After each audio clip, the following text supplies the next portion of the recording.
Hello everybody, welcome to another episode of Thoughts from the Crawlspace.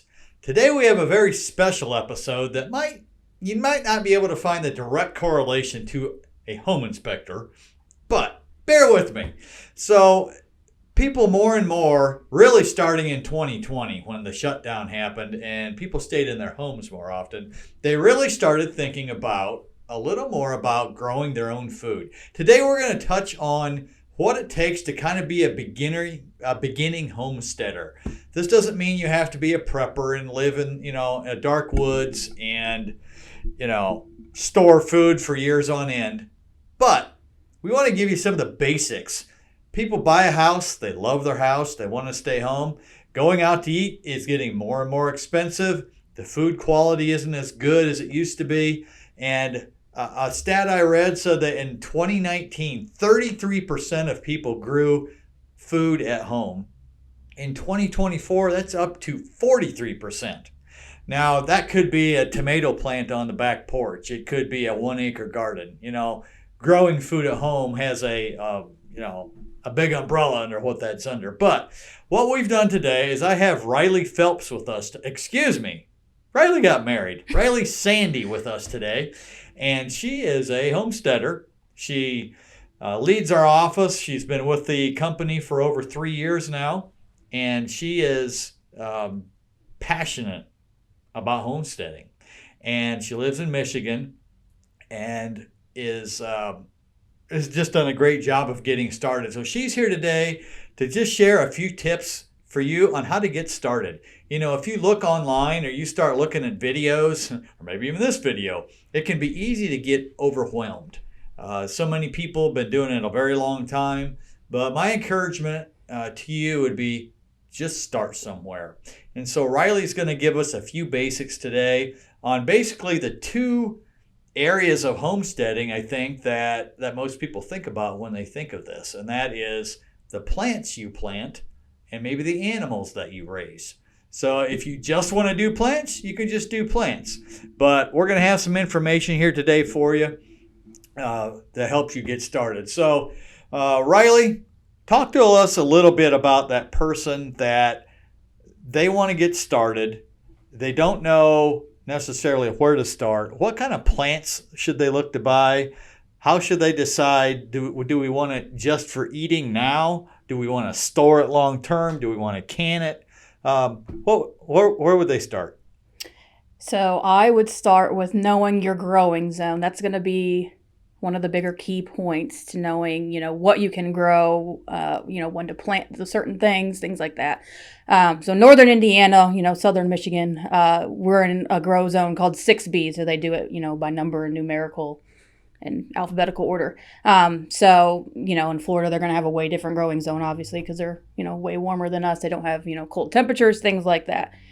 So the growing zone is going to let you know, hey, you have these certain vegetables. This is the time of year to plant those, those items. So, a lot of them are, plant after your first frost or your last frost or something like that. So 6B is, where we're located at. So typically a lot of it is planting, after that last frost, other than if you start your plants indoors. So that's a different subject. But so starting there, I always recommend the Farmer's Almanac. You can buy it at like your local, farm store too. They go on the growing zones and they tell you, the weather and patterns and all that kind of stuff too. So look into that. And you can also just go on, Google or whatever and type here's my zip code, what, hardiness zone am I in? And it'll tell you right away and it'll give you all the info. So that's going to tell you the type of plants that are going to grow well and maybe when to plant them. You mentioned after the last frost. I think one danger is people start too early. You get that heat wave in mid-April. And you're like, hey, spring's here. And let's plant. And things come up and then the frost hits. Yeah, or it snows like another 6 inches. Or you get a big snow in late April or even early May. And so then all your work's, done. Well, and I know a lot of people too, like growing like fruit trees, they have issues with the frost, like it being warm and then it frost and then all those buds that came out freeze off. And then a lot of farmers are out, a lot of produce because their tree buds are all right. frozen. And so you got your zone now. And what are some good hardy vegetables type plants that that you've planted that you found success with in this type of growing zone? So in terms of hardiness, I would recommend, especially if you're a first time, gardening, you haven't really experimented with a whole bunch of stuff. Your biggest ones are, your staples are potatoes, so some kind of starch, your beans and tomatoes. Those are the top three, especially, in my family that we use. I mean, everyone, especially in America, we all like our starches, and we can make how many different things out of potatoes. So French fries. yeah, that's one of them. So those are some of the three easier ones. And then you can also get into like lettuce and herbs. Lettuce is one of the easiest things to grow. I mean, you could put one seed pack in a little pot and you'll have lettuce in a month and a half. I mean, and that grows, that's one of those that grows early. Mm-hmm. Yeah, you can even, you can do that indoor all year round if you really wanted to, and it would grow just fine. I mean, it probably my house is if we leave lettuce out indoors, our cats would eat it. So we would just have to, monitor the indoor there. We can take care of cats. Yeah. That's not a problem. But so doing, those items to start with, I mean, you can get into, your things like your squash and your cucumbers and all that kind of stuff too. The squash, in experience of mine, is we don't struggle with it, but we've had less success with the squash and like pumpkins of that sort because of something called a squash bug. They are they are in other areas, not just, Michigan and things like that, but they will rapidly, destroy your squash plants and your pumpkin plants if you don't take care of them, which I've not found a solution on how to take care of them yet. It's a work in progress.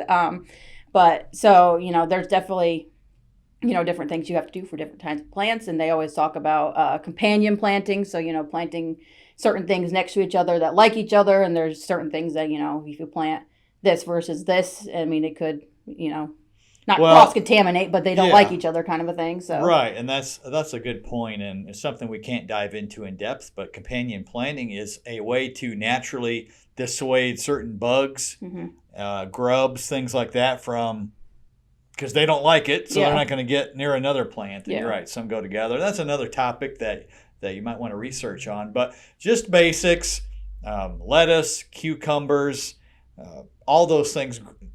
That's only two, but two of the things that grow really well, especially in cold weather. I think we planted a zucchini plant last year, and we have more zucchini than we knew what to do with. One plant. Yep. And so be careful if you don't want a whole lot of something, don't plant too much of it. Oh, and the bad with zucchini too is like if you let them go for so long, they get ginormous. They do. I mean, you have to, depends on what you want to use them for when you need to pick the plant too. So yeah. So any other tips on plants that someone might buy? Like what type of tomatoes seem to do best in this area that you've had success with? So the ones we use a lot at my house, it's like the beefsteak tomatoes are your bigger ones, things for like burgers, things like that. I'm a big fan of the grape tomato size tomatoes, just because I literally pick them off the plant, eat them right then and there. I don't even take them inside and wash them or anything. And then the other one we do a lot is Roma tomatoes, because those are good canning tomatoes for like salsas and things like that. So those are the bigger three. We've always done, we go to a greenhouse and we see some really random, rare variety of tomato. We always throw one of those in there just to see what it looks like and how it tastes. But those are the, the staple three usually. Yeah, and tomatoes take a little longer to grow and mature. So usually you buy those from plants and get them going. Yeah. I know we got ours started late last year, and, we didn't have tomatoes till September, I think. So yeah, I mean, it's still warm, so yeah. So to close up on plants, what's the best? Are you using raised beds? You just use garden right on the flat earth? What's your preference for homesteading? So I actually have two different varieties of planting. So our main garden is in, just the ground itself. It was a tilled garden when we moved to that house already. We do have a fence up around it though, because we have, livestock and chickens that will go and eat everything that they can find. But in terms of my herbs and lettuce, I have some vertical planters that I use that actually just sit on my front deck there. And I use that for the herbs just because herbs can grow and, especially like mint and things like that, they can really overproduce fast. So if you don't contain them, they're going to take over everything that they can. So I try to contain, the herbs and the lettuce as best I can, just so it doesn't all mix together. So. Yeah, that's a good point. If you're planting things that throw out runners like mint, what's another one that does that a lot? Any kind of viney plant, like the cucumbers are one that you kind of have to keep on its own, because anything viney, that would, intertwine with, So it's best to put those in their own container or contain section. them somehow. Yeah. So no matter what you're doing, the other thing you've got to remember on plants, you got to protect them. And you got to put a fence around them, a cage around them, whatever it takes. Deer love to nibble on fresh everything. Yeah. And rabbits and whatnot. So you can't just go out and plant a garden and expect it to grow unencumbered. You've got to be able to protect it from the critters. So speaking of critters, if you're going to take the next step in homesteading, it's probably going to involve raising some animals. And most people are going to, I guess you could raise these to sell them, but most people are going to eat them.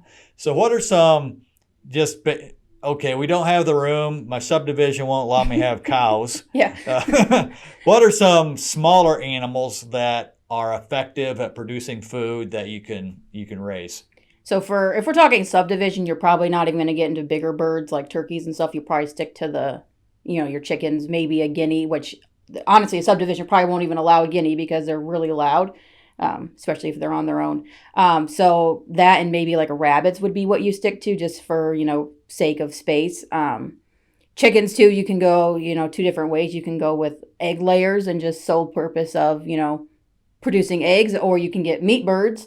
And if, you're solely raising, chickens just for the meat and not for eggs, because the meat layers are going to, you're going to butcher them by the time they would get to egg laying process. So where would you go to find information on the different kinds of chickens and what maybe help you decide what you want? Mm-hmm. So, a lot of the laying egg chickens that we've just gone at our local farm store, so like a TSC or Farm and Home, something like that. We did do some research when it came to our meat birds because there's a lot of varieties out there. If you go to your farm store, you're going to more than likely see like a Cornish cross. That's your basic meat bird that you're going to see in your grocery store, things like that.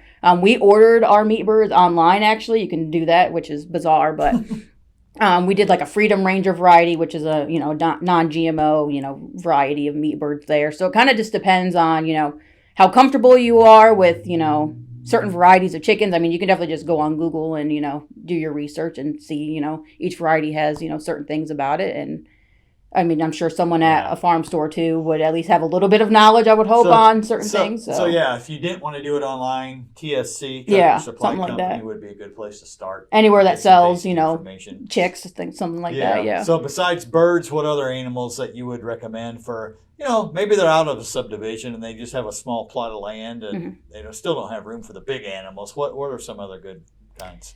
So we've done turkeys before. They can get a little large, but in terms of meat, we use them solely for the meat production. You can get turkey eggs, but they only lay a few times a year. So in my opinion, the turkey meat is superior to any of the other meat. I think it's the best meat we've ever raised was the turkeys that we've done. But they are a larger animal, obviously, and they do make noise. And then people do ducks as well. Solely, there's the same thing as chicken, solely for eggs, or you could do, people eat duck as well, so you could, go the butcher route as well for those. So, and then, like I said, there's geese and other, bird species as well, but those are, the primary ones you'd probably stick around. They're not Canadian geese. That's illegal. Yeah. What about rabbits? So rabbits, you could even do rabbits in the subdivision, space that you got there, but a lot of people eat rabbit. I personally haven't done the rabbit route in terms of meat. We have used rabbit poop or pellets for fertilizer. That's a better, natural fertilizer, they say, to use versus, something maybe with chemicals or of that nature in it. And then obviously, as long as you're not eating them, it's a great pet for kids. A lot of people get, their kids or younger kids, rabbits as one of, their first pets other than maybe a fish.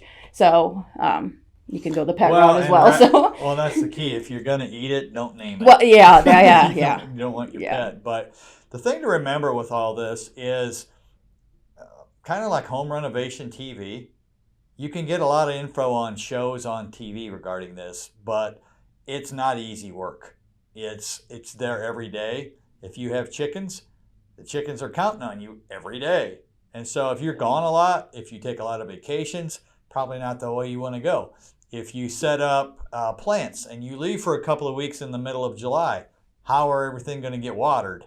And, do you have somebody that's going to do that, or you have an automatic watering system? So think about some of these things before you dive into it. I think it's a very worthwhile endeavor to grow your own food, whether you have it just for you, for your neighbors, for family, for, emergency situations, whatever. It's a noble thing to grow your own stuff. You know what it's made of. You know it's not been processed, and it's just generally a healthier way to live. So anything that you'd like to add in closing, things you've learned, maybe a mistake that you made that you wouldn't do again? A big mistake that I've convinced my husband otherwise now is our last garden that we did last year. We did not put our fence up to see what would happen. And our chickens are free range chickens, so we don't confine them to, a certain area. And a mixture of, the chickens, some of barn cats that we have, and wildlife. We had very to little no production in the garden whatsoever. So I took the authority upon myself this year and put the fence back up. So hopefully, the yield of the garden will be a lot better. I'm sure this year. So we'll see how that goes. And the animals around won't be as happy because they don't have easy access to food. So, well, I hope you enjoyed this episode. If you have a gardening tip, if you have a story about your past in homesteading or gardening or raising anything, send us a comment. We'd love to hear it, love to talk about it. And share this episode with your friends. Maybe they might be interested in doing this. Doesn't directly relate to a home inspection, but we're here to talk about a variety of topics. And we thought this would be a good one in the springtime. So hope you learned something. Thanks for listening, and have a great day, everybody.